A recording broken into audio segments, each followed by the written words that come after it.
শুরু হতে যাচ্ছে এনটিআরসি-এর ব্যবস্থাপনায় শিক্ষক নিয়োগের বহুল আকাঙ্ক্ষিত ষষ্ঠ গণবিজ্ঞপ্তি। অনলাইন আবেদনের বিস্তারিত নির্দেশনা নিয়ে ধারাবাহিক আয়োজনের আজকে প্রথম পর্ব। ষষ্ঠ গণবিজ্ঞপ্তির অনলাইন আবেদন ফরমের প্রযুক্তি ও বাহ্যিক নকশায় আনা হয়েছে আমূল পরিবর্তন। এবারের ফরমটি সম্পূর্ণভাবে মোবাইল উপযোগী। পুরো ফরমটি আপনার মোবাইল ফোন থেকেই পূরণ করতে পারবেন। ফরমের তথ্য এবং কাঠামোগত বিন্যাসে আছে বেশ কিছু সংযোজন বিয়োজন। এবারের আবেদন ফরমটিতে ৮টি ধাপ রয়েছে। চলুন ফর্মটির বিভিন্ন অংশ এক নজরে দেখে নেওয়া যাক। আবেদনের ওয়েবসাইটটিতে প্রবেশ করলে প্রথমেই পাবেন কিছু অতি জরুরি নির্দেশনা। তারপরে প্রার্থিতা যাচাইকরণ। এরপরে প্রথম ধাপে ব্যক্তিগত তথ্যাবলী। দ্বিতীয় ধাপে যোগাযোগের বিস্তারিত। তৃতীয় ধাপে পুলিশ ভেরিফিকেশনের তথ্য। চতুর্থ ধাপে প্রতিষ্ঠান বাছাই। পঞ্চম ধাপে প্রতিষ্ঠানগুলোকে পছন্দের অগ্রাধিকার অনুযায়ী সাজানো। ষষ্ঠ ধাপে পছন্দ বহির্ভূত প্রতিষ্ঠানে যোগদানের সম্মতি প্রদান। সপ্তম ধাপে ছবি এবং স্বাক্ষর আপলোড। অষ্টম এবং সর্বশেষ ধাপে প্রিভিউ এবং ফাইনাল সাবমিশন। নির্ভুল আবেদনের জন্য প্রতিটি পর্বই দেখার অনুরোধ রইল। ষষ্ঠ গণবিজ্ঞপ্তিতে আবেদনের বিস্তারিত নিয়ে ধারাবাহিক আয়োজনের আজকের পর্বে আপনাকে স্বাগতম। আবেদন ফরমের প্রথম পাতাটিতে পাবেন কিছু দরকারি নির্দেশনা। এগুলোকে অবশ্যই ভালো করে পড়ে নেবেন। একটি রোল এবং ব্যাচ ব্যবহার করে কেবলমাত্র একটিই আবেদন করতে পারবেন। আবেদন ফরম পূরণ শুরু করার পরে যে কোনো ধাপে আপনি লগ আউট করে বের হয়ে যেতে পারবেন। পরবর্তীতে পুনরায় লগ ইন করে ফরমের বাকি অংশ সম্পন্ন করতে পারবেন অথবা পূর্বের ধাপে প্রদানকৃত তথ্যসমূহ পরিবর্তন করতে পারবেন। চূড়ান্তভাবে দাখিলের পূর্ব পর্যন্ত যতবার খুশি লগ ইন করে আপনার তথ্যে পরিবর্তন করতে পারবেন। আবেদনটি চূড়ান্তভাবে দাখিলের পরে একটি অ্যাপ্লিকেন্ট কপি পাবেন, যেখানে প্রতিটি আবেদনকারীকে একটি ইউনিক ইউজার আইডি প্রদান করা হবে।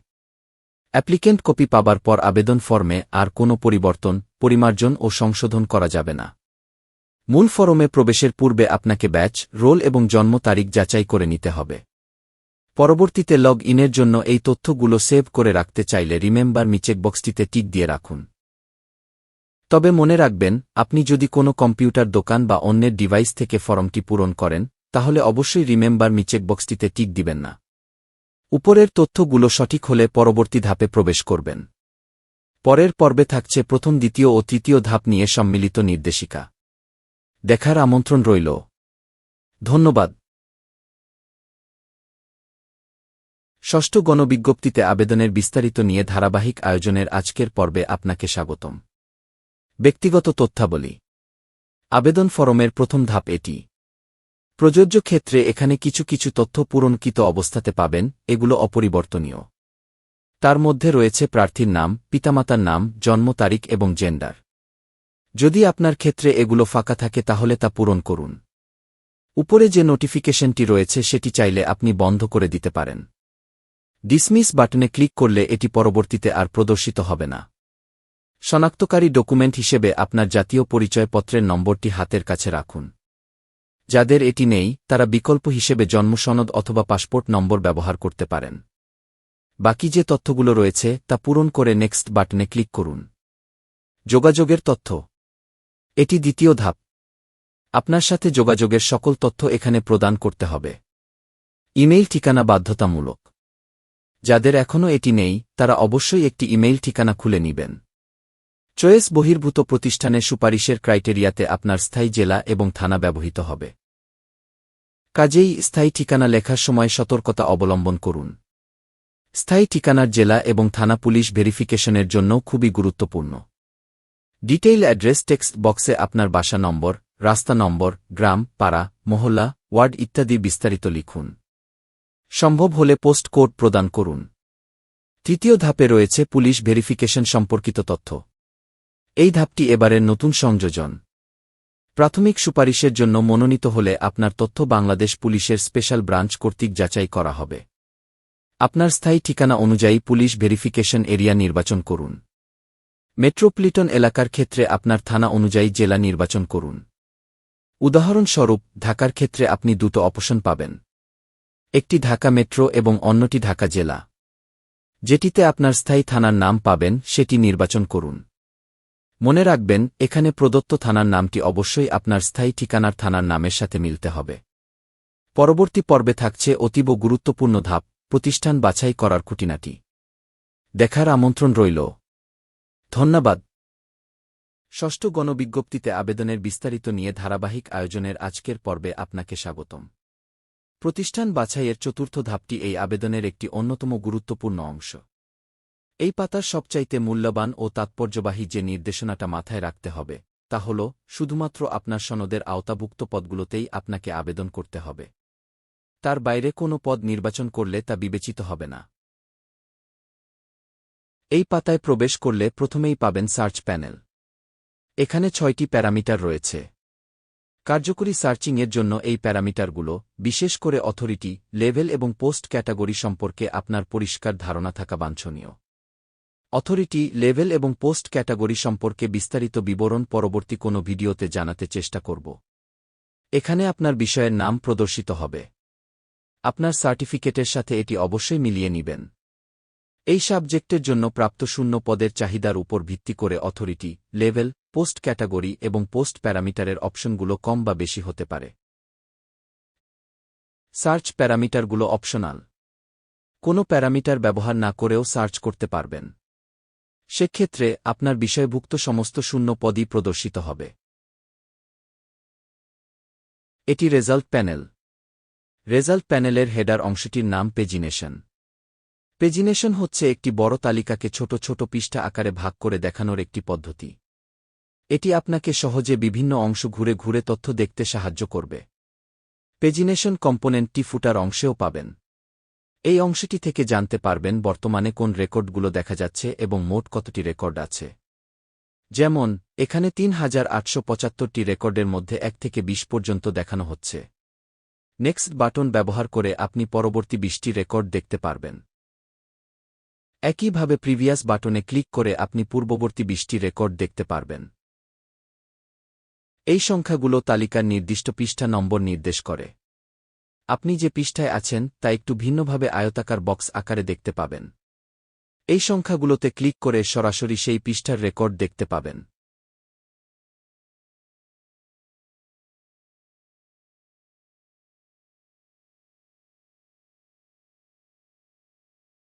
এই অংশটির নাম ইলিপসিস। যখন পৃষ্ঠার সংখ্যা অনেক বেশি হয়, তখন সবগুলো না দেখিয়ে মাঝের কিছু সংখ্যা স্কিপ করে দেওয়া হয়, যা এই 3টি ডট দিয়ে বোঝানো হয়। এটি সর্বশেষ পৃষ্ঠার নম্বর। এটিতে ক্লিক করে আপনি চাইলে সরাসরি শেষ পৃষ্ঠায় যেতে পারেন। বেশি সংখ্যক রেকর্ড থেকে দরকারি পোস্টটি খুঁজে পাওয়া অসুবিধাজনক। এজন্য সার্চিং এর মাধ্যমে পোস্টগুলোকে ফিল্টার করে নেয়াই বুদ্ধিমানের কাজ হবে। আপনার কাঙ্ক্ষিত পদগুলো সহজে খুঁজে পেতে প্রয়োজন মতো এক বা একাধিক প্যারামিটার ব্যবহার করুন। উদাহরণস্বরূপ বাগেরহাট জেলার শূন্য পদের তালিকা দেখতে হলে জেলা প্যারামিটার থেকে বাগেরহাট সিলেক্ট করে সার্চ বাটনে ক্লিক করুন।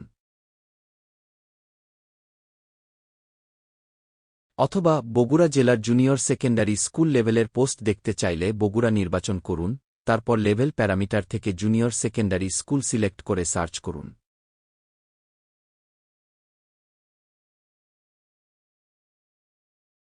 সার্চ রেজাল্টে প্রাপ্ত পোস্টগুলো কার্ড আকারে আলাদা আলাদাভাবে প্রদর্শিত হবে। প্রথমে পদটির নাম এবং তার নিচে সংশ্লিষ্ট শিক্ষা প্রতিষ্ঠানের নাম পাবেন। নিচে আরও কিছু বিস্তারিত তথ্য দেয়া থাকবে। প্রথম সারিতে পদটির লেভেল, ধরন এবং বিষয়ের নাম।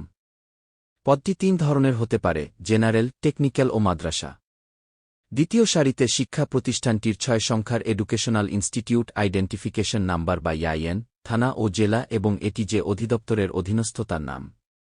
আপনার পছন্দের তালিকায় এটিকে যোগ করার আগে অবশ্যই এই তথ্যগুলো সতর্কতার সাথে বিশ্লেষণ করে নেবেন। পদের যে কোনো অংশের উপরে ক্লিক করলে এটি আপনার পছন্দের তালিকায় যোগ হবে এবং এটির ডান পাশে একটি সবুজ টিক চিহ্ন প্রদর্শিত হবে। যারা একটু ধীরগতির ইন্টারনেট ব্যবহার করেন, তারা অবশ্যই সবুজ টিক চিহ্ন দেখা পর্যন্ত অপেক্ষা করবেন।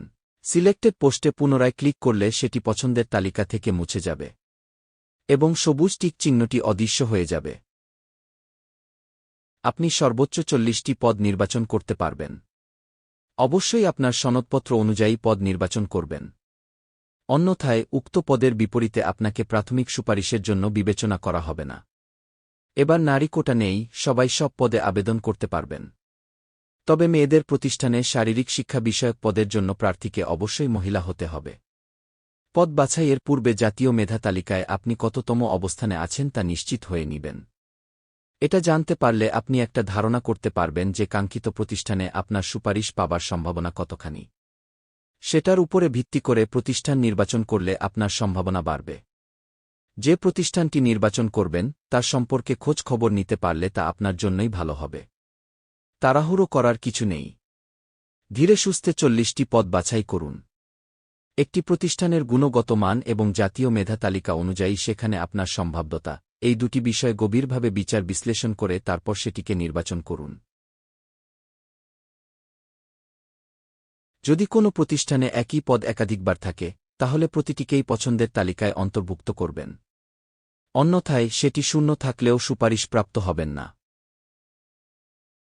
এই পাতার প্রতিটি অংশ সম্পর্কে আপনার ধারণা যত পরিষ্কার হবে আপনি তত নিখুঁত এবং নির্ভুলভাবে আপনার কাঙ্ক্ষিত পদটি নির্বাচন করতে পারবেন। এতে করে প্রাথমিক সুপারিশের জন্য আপনার মনোনীত হবার সম্ভাবনা বাড়বে। প্রয়োজনে এই ভিডিওটি একাধিকবার দেখুন। পরবর্তী পর্বে থাকছে প্রতিষ্ঠানগুলোকে পছন্দের ক্রমানুযায়ী সাজানোর বিস্তারিত। দেখার আমন্ত্রণ রইল। ধন্যবাদ।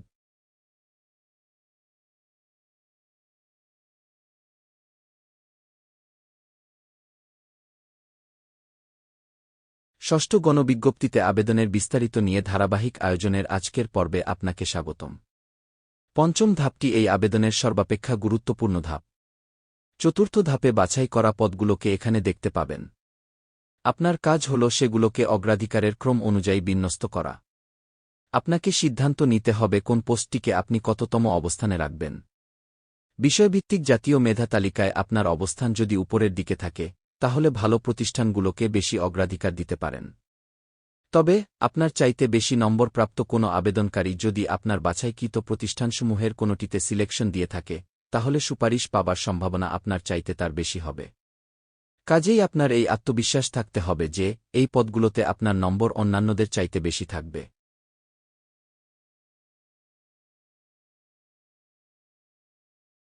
এই সংখ্যাগুলো ক্রমিক নম্বর। যে প্রতিষ্ঠানটিকে সর্বোচ্চ অগ্রাধিকার দিতে চান সেটিকে ক্রমিক নম্বর 1-এ রাখুন। কোনো একটি পোস্টকে যদি ক্লিক বা ট্যাপ করেন তাহলে এটি সিলেক্ট হবে এবং ডান পাশে 3টি আইকন দেখা যাবে। ঊর্ধ্বমুখী তীর চিহ্নতে ক্লিক করলে এটি এক ধাপ করে উপরে যাবে। একইভাবে নিম্নমুখী তীর চিহ্নতে ক্লিক করলে এটি এক ধাপ নিচে নামবে। এই পর্যায়ে কোনো পোস্টকে যদি সঠিক সিলেকশন মনে না হয় সেটিকে আপনি ডিলিটও করতে পারেন। এজন্য মাঝের ক্রস আইকনে পরপর 2বার বা ডাবল ক্লিক করতে হবে।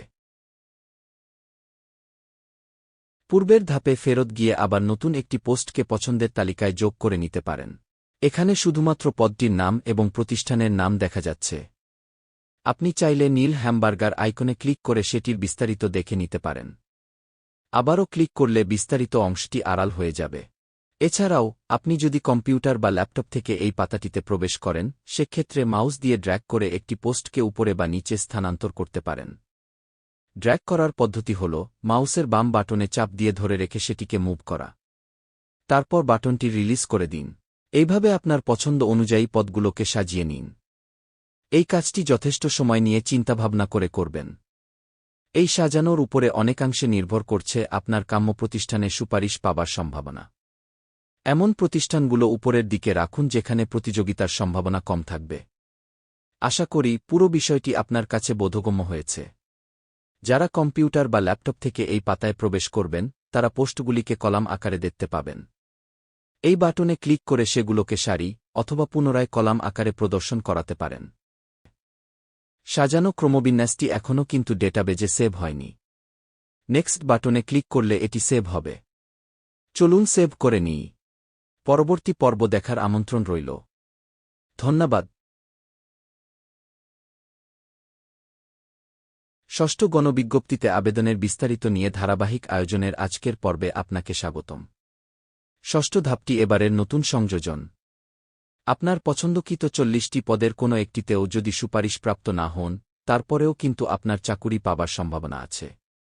আপনি যদি পছন্দ বহির্ভূত শিক্ষা প্রতিষ্ঠানে চাকুরি করতে ইচ্ছুক থাকেন এবং কোনো শিক্ষা প্রতিষ্ঠানে শূন্য পদ থেকে থাকে তাহলে মেধা ও জ্যেষ্ঠতার ভিত্তিতে আপনাকে প্রাথমিক সুপারিশের জন্য মনোনীত করা হতে পারে। এই চাকুরিটি যদি আপনার জন্য একান্ত কাম্য হয়, তাহলে অবশ্যই ইয়েস আই এগ্রি অপশনে টিক দিন। যে ধরনের প্রতিষ্ঠানে সুপারিশ পেতে ইচ্ছুক, তার অগ্রাধিকার নির্ধারণ করে দিতে পারবেন। এখানে 3 ধরনের প্রতিষ্ঠান পাবেন: জেনারেল, মাদ্রাসা এবং কারিগরি। তবে আপনার সার্টিফিকেটের ধরন অনুযায়ী এগুলো কম বেশি হতে পারে। প্রতিটি ধরনই আপনাকে সিলেক্ট করতে হবে, বিষয়টি তা নয়। আপনি চাইলে শুধু একটিতে প্রেফারেন্স দিতে পারেন, বাকিগুলো খালি রাখতে পারেন।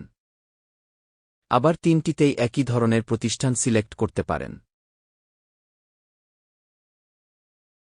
যদি কোনো একটি নির্দিষ্ট ধরনের প্রতিষ্ঠানে যোগদান করতে আগ্রহী না হন, তবে সেই ধরনের প্রতিষ্ঠানে প্রেফারেন্স দেয়া থেকে অবশ্যই বিরত থাকবেন। আর যদি পছন্দের বাইরে একান্তই চাকুরি করতে আগ্রহী না হন, তাহলে নো আই ডোন্ট এগ্রি অপশনে টিক দিয়ে পরের ধাপে চলে যান। সপ্তম ধাপে ছবি ও স্বাক্ষর সংযোজনের পালা। এবারের বিধিমালা অনুযায়ী আপনাকে নিবন্ধনে ব্যবহৃত একই ছবি এবং স্বাক্ষর প্রদান করতে হবে। অতএব আগে থেকেই উক্ত ছবি এবং স্বাক্ষরের ফাইলটি সংগ্রহে রাখুন। প্রদত্ত নির্দেশনা অনুযায়ী ছবি ও স্বাক্ষরের আকার ও সাইজ ঠিক করে নিন। সহজে ও দ্রুত ছবি ও স্বাক্ষরের আকার ও সাইজ ঠিক করার জন্য photobip.com অনলাইন টুলটির সাহায্য নিতে পারেন। ছবি ও স্বাক্ষর সংযুক্ত করতে ফটো ও সিগনেচার অংশের যে কোনো ফাঁকা অংশে ক্লিক করুন। ডিক্লারেশন বক্সটিতে ক্লিক করে সম্মতি প্রদান করে সাবমিট করে দিন। অষ্টম ধাপে প্রিভিউ দেখতে পাবেন। এটিই সর্বশেষ এবং চূড়ান্ত ধাপ। এখানে প্রতিটি তথ্য সতর্কতার সাথে মিলিয়ে নিন। মনে রাখবেন, চূড়ান্ত দাখিলের পরে ফর্মের কোনো তথ্য আর পরিবর্তন করা যাবে না। কোথাও কোনো পরিবর্তন চাইলে প্রিভিয়াস বাটনে ক্লিক করে ফেরত যান। সবকিছু নির্ভুল থাকলে সাবমিট করে দিন। এটি আপনার কপি।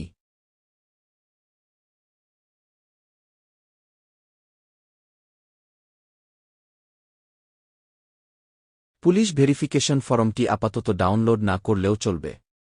প্রাথমিক সুপারিশ পাবার পর এটির প্রয়োজন হতে পারে। নির্দেশনা অনুযায়ী আবেদন ফি জমা দিন। ফি জমাদানের পর পেইড সিল সম্বলিত অ্যাপ্লিকেন্ট কপিটিকে ডাউনলোড ও প্রিন্ট করে রাখুন। আর কোনো গণবিজ্ঞপ্তি প্রকাশিত হবে না মর্মে নীতিগত সিদ্ধান্ত হয়েছে। পরবর্তী নিয়োগ বিজ্ঞপ্তির নতুন নিয়মকানুন সম্পর্কে হালনাগাদ তথ্য সবার আগে পেতে চ্যানেলটিকে পছন্দের তালিকায় রাখুন। আপনার লাইক আমাদেরকে অনুপ্রাণিত করবে। আপনার আবেদনটি সফল হোক, এই কামনায় শেষ করছি। ভালো থাকুন। সাথে থাকার জন্য ধন্যবাদ।